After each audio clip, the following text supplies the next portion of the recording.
In my last video, I spoke about how we can encourage students to make Quizlet cards as a way of revising and recycling language from class, linking what we do in class with what students do at home, and developing student autonomy and helping them to develop routines and repertoires that they can build in to their study patterns.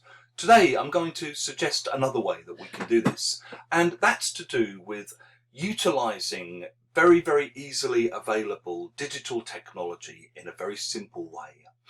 To do this particular task, all you'll need is a mobile phone. Okay?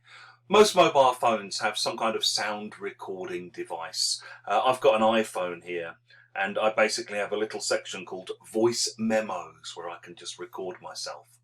So what you do is, after a class, you record 10 to 15 chunks of language that came up in class.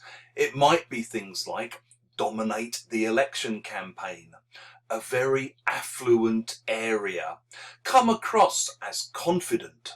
Okay, just things like that. Little kind of collocations or blocks of language that have come up in your classes.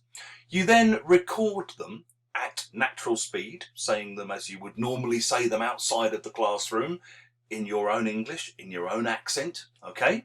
And you record each one twice. So you say something like, number 1, dominated the election campaign. Dominated the election campaign. Number 2, very affluent area. A very affluent area. The first task is then you send it off to students, okay, and you ask them to write down what they think they hear. That's it. They can then check what they think they've heard by looking back in their notes, looking back in the course book that they're using, or alternatively, you can just send them the answers. You can send them the script that you used. Once students have got that, it means that after every lesson, they've got a kind of recorded record of the language that they've encountered. And that can be incredibly motivating to sort of see the build-up of new language.